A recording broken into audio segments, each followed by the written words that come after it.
Quand j'ai commencé à exercer un métier de thérapeute, je me suis rendu compte du gouffre abyssal qui pouvait exister entre les études qui étaient dispensées en psychologie et l'exercice du métier dans la réalité. Je me suis rendu compte par exemple que j'avais été comme surentraîné à l'université à venir observer ce qui dysfonctionne chez les individus et pas tellement ce qui marche bien. Et dans la même veine, c'est vrai que dans les études de psycho, on va beaucoup s'intéresser à la manière dont on fonctionne. Et ça, peu importe les spécialisations, que ce soit comment on fonctionne en groupe, comment on fonctionne dans l'intrapsychique, comment on fonctionne au niveau cognitif, etc. Mais est-ce que c'est le fait de savoir comment les individus fonctionnent qui permet pour autant de les aider à aller mieux? Je ne sais pas ce que vous en pensez vous, mais dans mon expérience personnelle, je me suis rendu compte que c'était pas forcément le fait de savoir comment les individus fonctionnent qui permet de les accompagner pour aller mieux.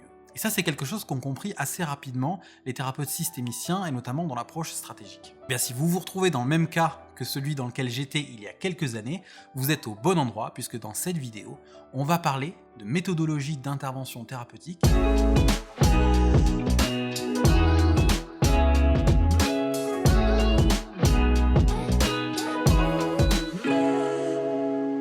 Bonjour à tous et bienvenue dans cette nouvelle vidéo. Si vous êtes encore là après la courte introduction que j'ai faite, c'est que a priori vous êtes intéressé pour avoir des outils, pour avoir des choses assez concrètes sur la manière dont peut s'organiser le processus d'intervention dans le cadre de la thérapie. Pour faire cette vidéo, c'est important de vous dire que je me suis appuyé sur un ouvrage du docteur Reynaldo Peron et de Yara Domitnofal, dont je vous ai déjà parlé suffisamment dans des précédentes vidéos, mais vous voyez, il est tellement riche que j'ai beaucoup de contenu à vous proposer qui a rapport avec cet ouvrage en particulier. Alors gardez en mémoire que moi je vous présente vraiment un condensé, que si jamais vous voulez aller plus loin et devenir un peu plus expert dans ce sujet-là, je vous conseille tout simplement de vous tourner vers l'Institut de formation et d'application des thérapies de la communication qui est basé à Lyon. En fait, c'est l'institut de formation qui a été fondé il y a maintenant plus de 40 ans par le docteur Reynaldo Peron, d'abord à Saint-Étienne, et dans lequel Yara Domitnofal exerce aujourd'hui la fonction de formatrice et de responsable pédagogique. Donc si jamais vous voulez les rencontrer et pouvoir vous former auprès d'eux, c'est encore ce qu'il y a de mieux pour pouvoir devenir expert dans ce domaine-là de la thérapie stratégique, et personnellement, je me suis formé là-bas,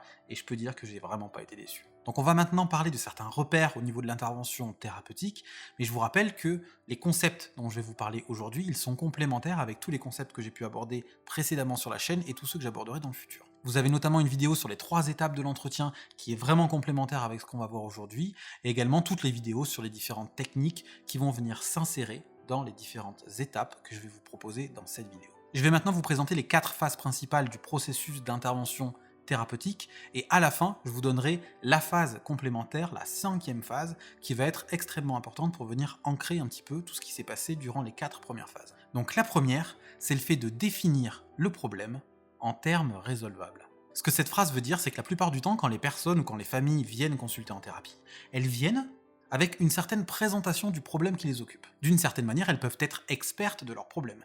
C'est-à-dire que ce problème-là, on peut imaginer que si elles viennent consulter un thérapeute aujourd'hui, bien elles l'ont déjà expliqué à plusieurs personnes avant, ne serait-ce que les personnes de la famille, ou les amis, les proches, etc. En général, elles ont déjà raconté plusieurs fois ce qui les préoccupe. Et à force de raconter tout ça, le problème a fini par se spécialiser, et parfois, il peut apparaître d'une certaine manière insolvable. Eh bien, la première phase, ça va être de rendre ce problème qui nous est présenté résolvable. C'est-à-dire de le définir d'une manière un peu différente, de changer un petit peu les variables qui le composent, pour que dans la manière dont on le formule avec eux, eh bien, il puisse y avoir des solutions qui apparaissent en même temps que l'énoncé du problème. Imaginez des personnes qui viennent consulter parce qu'ils ont la sensation de ne pas arriver à communiquer, et qu'ils se crient tout le temps dessus dans la famille, et que du coup il y a des disputes permanentes. Eh bien ça, c'est un problème qui, amené comme ça en tout cas, n'est pas vraiment solvable. T'as quelque chose à dire? Non. Voilà. Quand il a rien à dire, il dit rien. Il a pas été élevé chez les porcs, excusez-nous.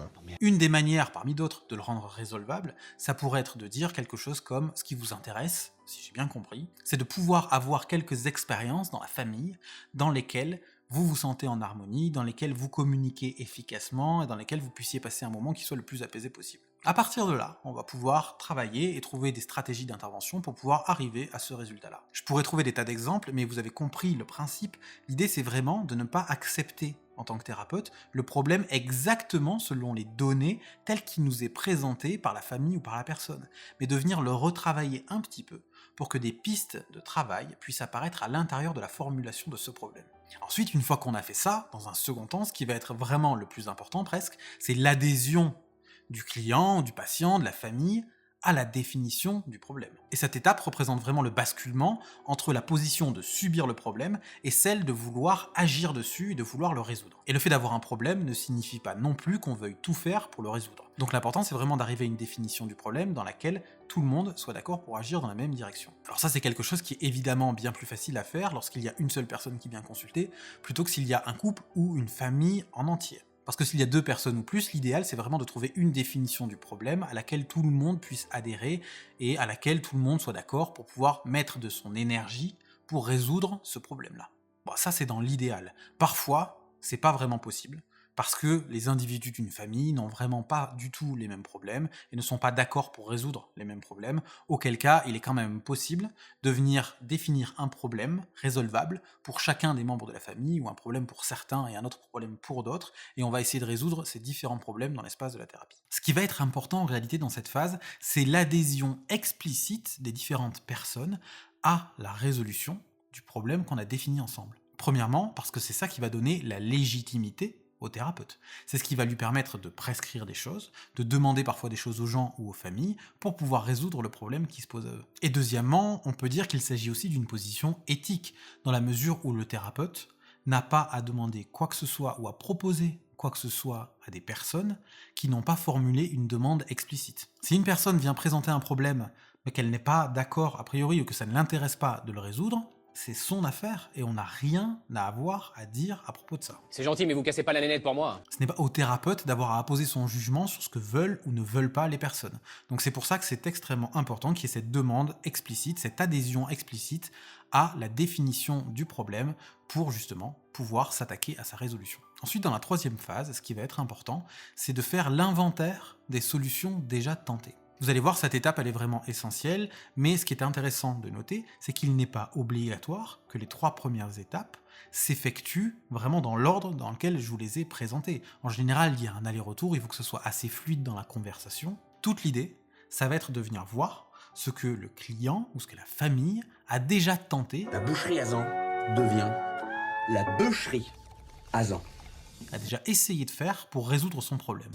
Mon père, il était très chaud. Je crois que j'ai gardé ton idée parce que c'est vendu, c'est fini. Ma sœur, elle a cru en moi direct. Et toi, mais t'es toujours chaud pour être con.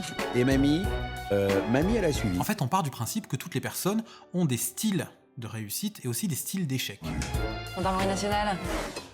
Que parfois, ce que l'on va faire, c'est qu'on va appliquer des solutions périmées aux problèmes du présent, des solutions obsolètes. C'est-à-dire qu'on va essayer d'appliquer dans le présent des choses qui marchaient bien pour résoudre des problèmes qu'on a pu avoir dans le passé, mais qui ne marchent plus aujourd'hui. Pour vous donner un exemple, pour illustrer un petit peu ce propos-là, j'ai pu accompagner une famille dans laquelle il y avait l'aîné qui était un grand adolescent, les autres enfants de la famille, ils étaient 3, commençaient à arriver en préadolescence, adolescence, et donc du coup, il y avait vraiment des nouveaux problèmes qui se posaient à cette famille, notamment des problèmes avec les autorisations de sortie, avec un petit peu d'insolence, ou une manière de répondre des enfants, qui posaient vraiment des problèmes majeurs dans la famille, parce que c'était une notion de respect qui était vraiment très importante pour les parents. Et en fait, le comportement des enfants pouvait donner l'impression aux parents que tout partait à volo, quoi. C'est-à-dire que vraiment, tout ce qu'ils avaient bâti dans l'éducation des enfants était en train de s'effondrer. Et ça, c'est quelque chose qui était extrêmement difficile à vivre, extrêmement douloureux.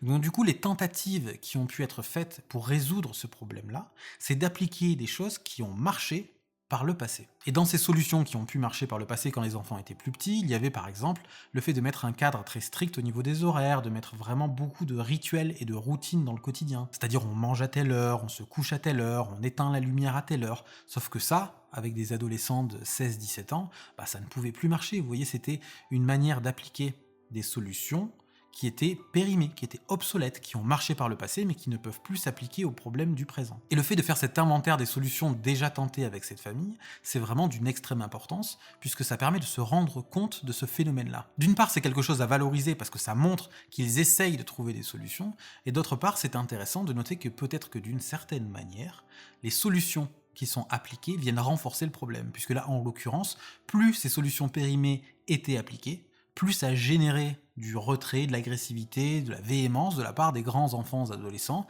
qui avaient l'impression d'être privés de plus en plus de liberté, et donc du coup plus ça augmentait l'insolence et du coup les problèmes qu'ils pouvaient avoir déjà à la maison. C'est moi ou il y a une ambiance de merde? Donc ça permet de repérer des fonctionnements de ce type-là, ça permet aussi d'éliminer toutes les solutions déjà tentées qui n'ont pas marché.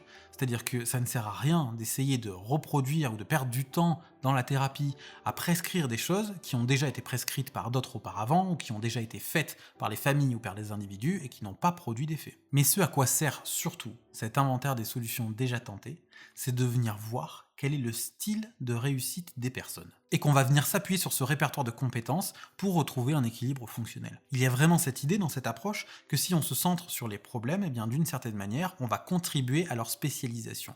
On va contribuer à les augmenter. Si on vient discuter séance après séance de tout ce qui pose problème, de toutes les difficultés, avec l'idée que les personnes, en connaissant leurs difficultés, vont arriver à les résoudre, ou vont arriver à passer au-delà, eh bien d'une certaine manière, ce que l'on fait sans le savoir, c'est qu'on vient spécialiser ces problèmes. On vient faire en sorte de les ancrer dans la personnalité, dans l'identité des personnes. On passe d'une identité porteuse d'un problème à un problème porteur d'une identité. C'est l'exemple d'une personne qui aurait été agressée et qui sans cesse, dans toutes les thérapies qu'elle va faire, va être renvoyée à son identité de victime. Eh bien, au bout d'un moment, ça va finir par être imprégné en elle, et finalement, elle va finir même par se définir comme étant une victime. Steve de Chazer, qui lui est plutôt en tête de file de l'approche centrée solution, souligne l'importance d'amener le client à développer une connaissance nouvelle de ses capacités et de ses compétences. Et en fait, c'est par cette action que vont émerger des questions et des actions différentes qui vont être novatrices et orientées vers le développement des solutions. Dans le même sens, Milton Erickson s'intéressait beaucoup aux problèmes passés des familles ou des personnes qui venaient consulter, non pas pour leur faire revivre les problèmes, mais pour s'intéresser à la manière dont ils avaient pu les résoudre. Et au moment où les 3 étapes dont on vient de parler ont été effectuées, c'est ce moment où on peut passer à la 4e étape, qui est l'étape de la planification du changement. Et là, selon les auteurs, c'est important de distinguer le terme de stratégie de celui de planification du changement. La stratégie est définie par les auteurs comme l'ensemble des étapes à réaliser en vue d'atteindre un objectif préfixé, dans un champ établi et dans un temps donné. Alors que la planification du changement, ça évoque plutôt l'ordre de réalisation en vue d'optimiser les effets. Donc pour ça, là où les personnes qui consultent et le thérapeute vont se mettre d'accord pour planifier certaines étapes en vue d'obtenir le changement qui est attendu. Et on va mettre de côté tout ce qui n'est pas forcément utile pour atteindre l'objectif qu'on s'est fixé. Donc dans cette phase-là, évidemment que l'expertise du thérapeute est extrêmement importante, que c'est important qu'il dispose d'un bagage de techniques et de théories qui vont lui permettre de visualiser assez clairement les étapes par lesquelles il va falloir passer pour résoudre le problème qui se pose. En gardant en tête bien évidemment que personne n'est parfait ni omniscient et qu'on peut se tromper. Mais toujours, ce qui est important, c'est que le thérapeute ait quand même une idée de l'endroit vers lequel il va. Il n'y aurait rien de pire qu'un thérapeute qui va un petit peu à l'aveugle et qui applique des techniques sans savoir pourquoi, ou qui va dans une direction sans vraiment savoir ce qu'il va trouver.